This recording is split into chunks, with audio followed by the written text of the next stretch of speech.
नमस्कार साथियों, Neelkanth online channel पे आपका फिर से स्वागत है। मैं फिर लेके आया हूं सीडीपी 5 का पंच। 5 बेहतरीन प्रश्न और उससे भी बेहतर 5 उनकी एक्सप्लेनेशन। चलिए शुरू करते हैं। तो पहला प्रश्न हम देखते हैं।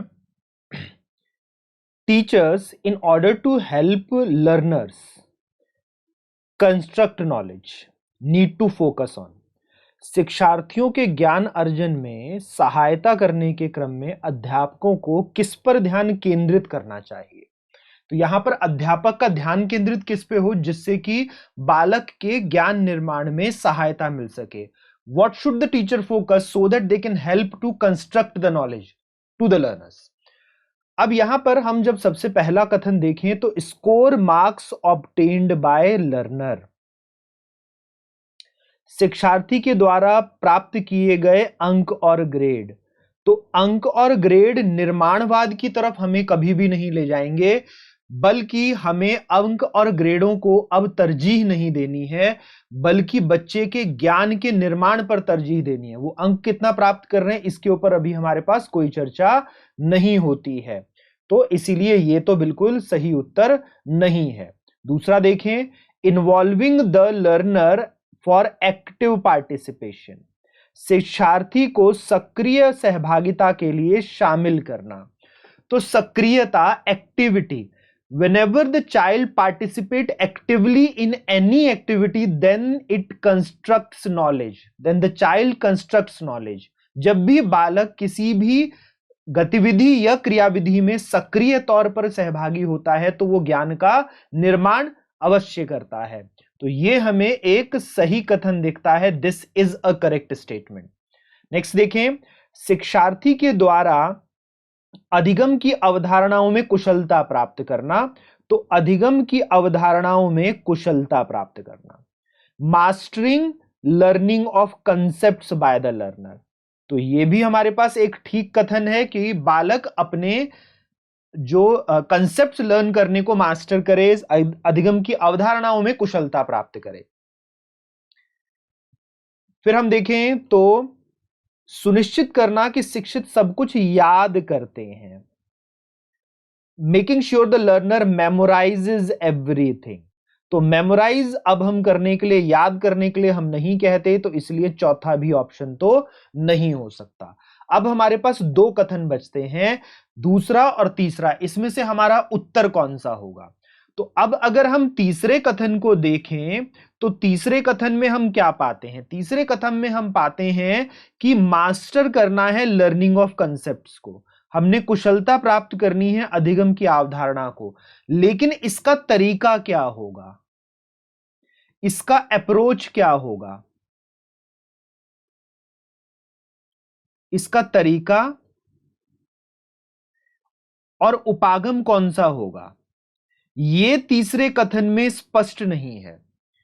तीसरे कथन में हमें स्पष्ट नहीं है what are the ways and approaches chosen by the child। बालक कौन सा तरीका या उपागम इसके लिए चुनता है। अब क्योंकि ये स्पष्ट नहीं है तो ये कथन तो ठीक है, लेकिन हमारे लिए एक बहुत बेहतर उत्तर नहीं बन सकता। क्यों? क्योंकि इसके समकक्ष दूसरा क्या है? एक्टिव पार्टिसिपेशन, सक्रिय सहभागिता। तो एक्टिव पार्टिसिपेशन में हम हमेशा देखते हैं कि ज्ञान निर्माण हमेशा होगा ही जब भी सक्रिय भागीदारी होगी। Active participation will always ensure the construction of knowledge. तो इन दोनों में से अगर हमें चुनना पड़े दो सही कथनों में से, तो ज्यादा बेहतर उत्तर दूसरा है, जिसमें यह स्पष्ट है कि ज्ञान निर्माण तो होगा ही। तो उत्तर यहां पे सेकंड रहेगा। अगले प्रश्न की ओर चलते हैं। Giftedness from the teachers point of view is a combination of, अध्यापक के दृष्टिकोण से प्रतिभाशीलता। तो गिफ्टेडनेस पूछी गई है, प्रतिभाशीलता पूछी गई है। अब यहां एक एक करके हम देखते हैं। तो सबसे पहले जो हम बात करें वो बात करें किसके ऊपर? पहला कथन है मोटिवेशन।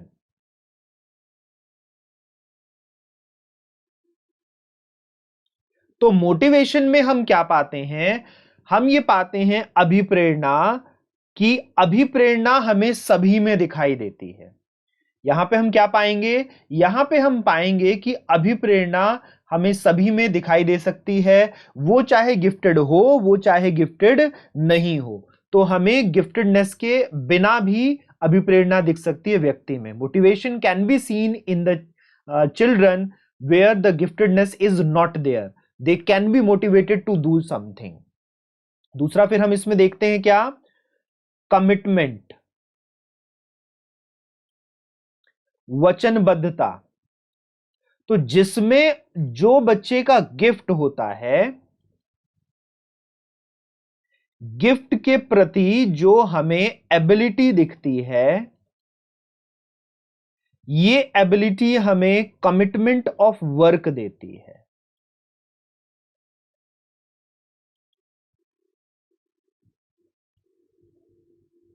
ये हमें कमिटमेंट ऑफ वर्क देती है। तो हमें क्या चीज दिखाई देगी? हमें दिखाई देगा कि बच्चा कमिटमेंट हमें करता हुआ दिखाई देता है। बच्चा हमेशा हमें दिखाई देगा कि जो कार्य है वो उसमें हमेशा तल्लीन दिखेगा, उसमें हमें कार्य करता हुआ दिखेगा वो। जबकि हम फिर तीसरी बात करें टैलेंट की,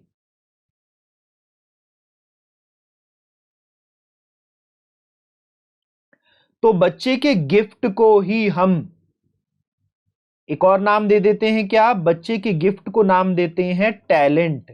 जैसे कि तेंदुलकर या फिर लता मंगेशकर।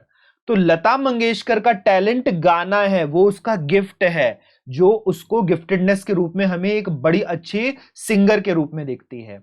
जब हम देखें टैलेंट किसका, टैलेंट देखें तेंदुलकर का, तो तेंदुलकर का टैलेंट क्रिकेट खेलना है। 4 साल से क्रिकेट खेलने के प्रति वो दीवाने हो गए और फिर वो लगातार क्रिकेट खेलते हुए क्षमता बढ़ाते गए, अपना कमिटमेंट उन्होंने रखा, कार्य के प्रति अपनी उन्होंने हमें वचनबद्धता दिखी। तो यहां पर हम देखेंगे कि व्यक्ति के पास जो गिफ्ट होता है, जो व्यक्ति के पास प्रतिभा होती है, प्रतिभा ही हम हिंदी में भी कई बारी टैलेंट को कहते हैं। यहां क्षमता दे रखा है तो इसकी हिंदी ध्यान रखिएगा, हिंदी में टैलेंट ही लिख दे रहा हूं। और इस टैलेंट के कारण हमें योग्यता बनती हुई दिखती है, और यो योग्यता फिर हमें क्या देती है? ये कार्य के प्रति हमें समर्पण देती है। यहां वचनबद्धता लिखा है, मैं इसके लिए हिंदी समर्पण दे रहा हूं। कार्य के प्रति समर्पण बच्चा दिखाएगा, तो यहां हम कार्य के प्रति समर्पण बच्चे के अंदर देख सकते हैं। तो ये चीज हमें दिखाई देगी। तो टैलेंट हमें दिखाई देता है, कमिटमेंट हमें दिखाई देती है, मोटिवेशन हमें नहीं दिखाई देता है। नेक्स्ट जो हम इसमें देखें, अब नेक्स्ट हम इसमें बात करते हैं अगले लाइन की। तो अगली लाइन में हमें ये तीनों ही चीजें दिख रही हैं। एबिलिटी भी है, योग्यता भी है, टैलेंट भी है, प्रतिभा भी है, क्षमता जिसको यहां हिंदी दे रखी है, समर्पण भी है, कमिटमेंट, या जिसको यहां वचनबद्धता दे रखा है। तो ये हमारे पास एक सही कथन है। नेक्स्ट में हम देखें तो नेक्स्ट में फिर दो चीजों की बात की जा रही है, जो नई चीजों की बात करी है। टैलेंट तो हमने देखा कि टैलेंट हमें व्यक्ति में दिखेगा, एबिलिटी हमें व्यक्ति में दिखेगी, कमिटमेंट हमें व्यक्ति में दिखेगा, क्षमता हमें दिखेगी, योग्यता दिखेगी, वचनबद्धता दिखेगी। ये चीज तो हम देख चुके हैं कि होती है। अब अगर हम बात करें तो हमारे पास आता है क्रिएटिविटी, सृजनात्मकता। अब गिफ्टेडनेस के बिना भी हमें क्रिएटिविटी दिख सकती है, यानी क्रिएटिविटी और गिफ्टेडनेस का कोई डेफिनेट रिलेशन नहीं है, कोई निश्चित संबंध नहीं है। हम ये तो मान सकते हैं कि गिफ्टेड बच्चा क्रिएटिव हो, लेकिन ये नहीं मान सकते कि क्रिएटिव बच्चा भी गिफ्टेड हो। गिफ्टेड बच्चा क्रिएटिव हो सकता है अगर उसकी गिफ्टेडनेस क्रिएटिविटी की है। अगर किसी बच्चे की प्रतिभा सृजनात्मकता की है तो वो सृजनशील हो सकता है। लेकिन ऐसा नहीं है कि जो बच्चे गिफ्टेड नहीं है वो सृजनशील नहीं हो सकते, वो भी सृजनशील हो सकते हैं। इसीलिए क्रिएटिविटी हमारे पास कोई कॉम्बिनेशन नहीं है जिसके आधार पर हम गिफ्टेडनेस को पहचान सके। तो दोनों कथनों में हमें क्रिएटिविटी देखने को मिलती है जो नहीं है। इसके बाद मेमोरी की हम बात करें तो मेमोरी भी हमारे पास एक ड्यूबियस केस है। जो स्मरण शक्ति है वो भी हमारे पास कहीं पे होती है, कहीं पर नहीं होती। अगर गिफ्ट ही मेमोरी है क्योंकि हो सकता है किसी की गिफ्ट ही बहुत तीव्र स्मृति हो, तो एक अलग बात हुई, वरना हर गिफ्टेडनेस में हमें मेमोरी दिखाई देगी ये जरूरी नहीं है। तो स्मृति की गिफ्टेडनेस, मेमोरी का गिफ्टेडनेस एक एग्जाम्पल हो सकता है, ये एक उदाहरण हो सकता है, लेकिन एक कॉम्बिनेशन नहीं है कि हमें हर गिफ्टेडनेस में मेमोरी दिखेगी ही। तो जैसे क्रिएटिविटी है वैसे ही मेमोरी है। क्रिएटिविटी और मेमोरी हमारे पास किसी गिफ्टेडनेस का एक हिस्सा हो सकते हैं और किसी में नहीं भी हो सकते हैं, इसीलिए ये दोनों भी ठीक नहीं रहेंगे। तो उत्तर यहां पे हमें दूसरा दिखाई देता है, जो कि सबसे बेस्ट है। पहला, तीसरा और चौथा हमारे में एक एक इसमें कॉम्बिनेशन का जो एलिमेंट बताया है, इस संयोजन का जो एलिमेंट बताया है, तत्व बताया है, वो हमें दिखाई देता है कि वो इसमें गलत है, इसीलिए उत्तर यहां दूसरा होगा। अगले प्रश्न की ओर चलते हैं।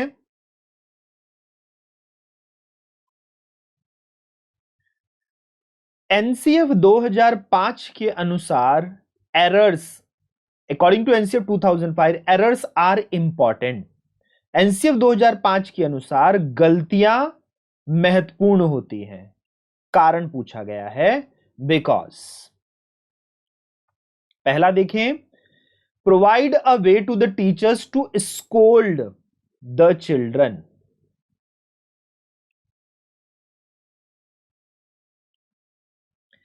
बच्चों को डांटने के लिए एक तरीका उपलब्ध कराता है। तो हमें बच्चों को तो अब डांटना ही नहीं है, तो ये तरीका कैसे उपलब्ध करवा देगा। नेक्स्ट देखें, provide an insight into the child's thinking and help to identify its solutions.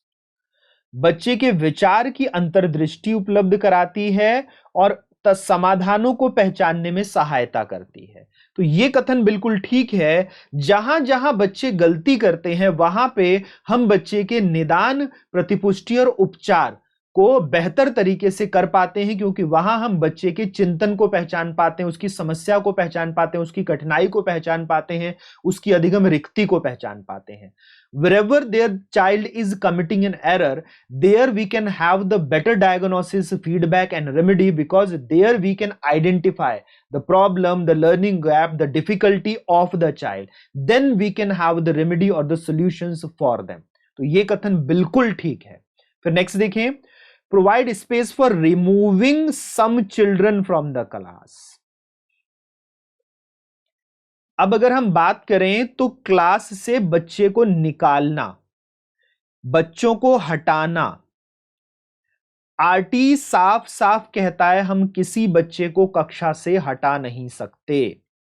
We can not remove any child from the class. सभी को शिक्षा का अधिकार है, तो इसीलिए यह कथन भी गलत है। Are an important tool in classifying students in a group of passed and failed। बच्चों को उत्तीर्ण, अनुत्तीर्ण समूहों में वर्गीकृत करना। तो ये तीन हमें इंडिकेटर्स मिले, एक तो उत्तीर्ण, अनुत्तीर्ण नहीं करना, और एक वर्गीकृत नहीं करना। क्लासिफाई नहीं करना, बच्चों को बांटना नहीं है, इंक्लूसिवनेस करनी है हमें। अब क्लासिफिकेशन नहीं करना, हमें वर्गीकृत नहीं करना, हमें समावेशन करना है। इसीलिए ये कथन भी ठीक नहीं है। तो उत्तर तो यहां पे हमें दूसरा ही दिखा, जो सही कथन है। अगले प्रश्न की ओर चलते हैं।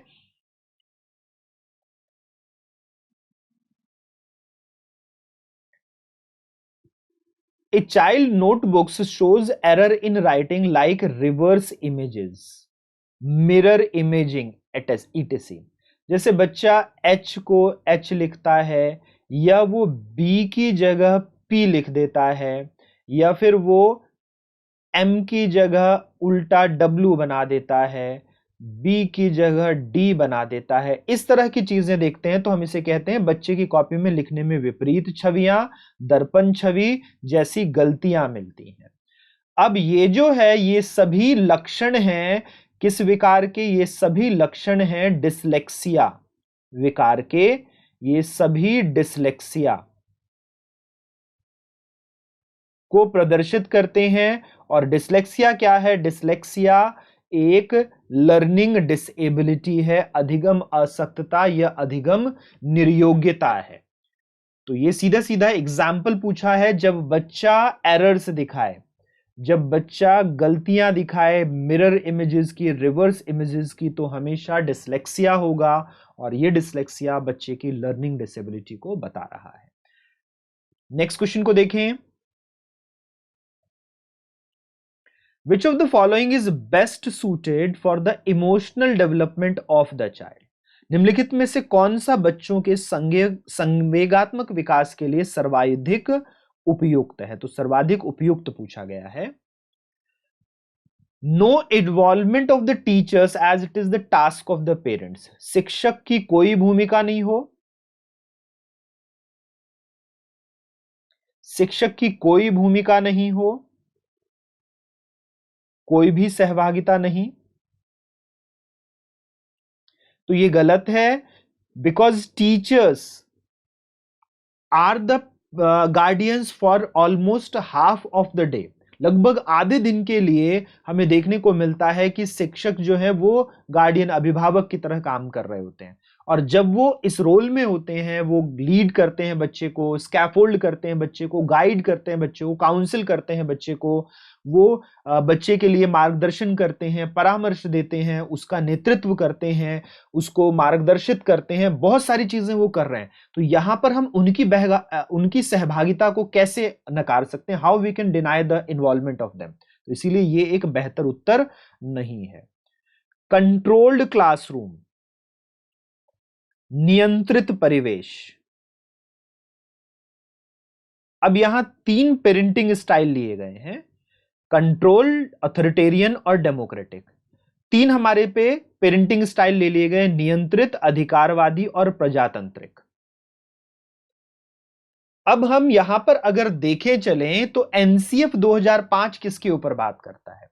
नियंत्रित जो है हमारे पास क्या करेगा? बच्चे के निर्माणवाद को रोकता है, और हमें यहां व्यवहारवादी दिखता है।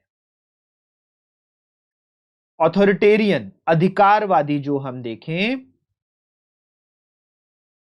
ये भी क्या करता है? ये भी व्यवहारवादी है।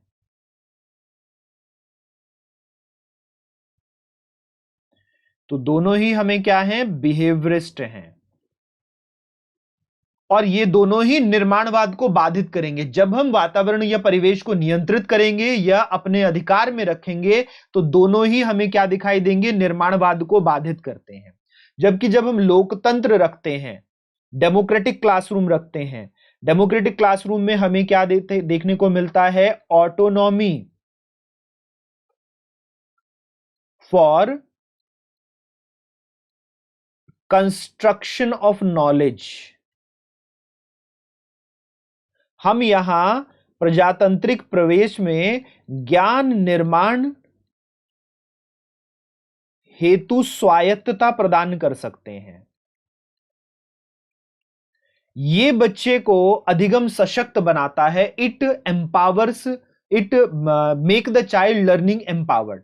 और जब बच्चा लर्निंग एम्पावर्ड बनता है, जब बच्चा अधिगम सशक्त बनता है, तब वह अपना ज्ञान निर्माण बेहतर तरीके से करने में धीरे धीरे सक्षम हो जाता है। Then he becomes gradually capable of constructing their own knowledge in better ways. इसीलिए यहां उत्तर चौथा होगा। उम्मीद करता हूं कि इस प्रयास में सफल हुआ होऊंगा। जो भी इस वीडियो को देख रहे थे उन सभी का धन्यवाद। फिर मिलते हैं साथियों, नमस्कार।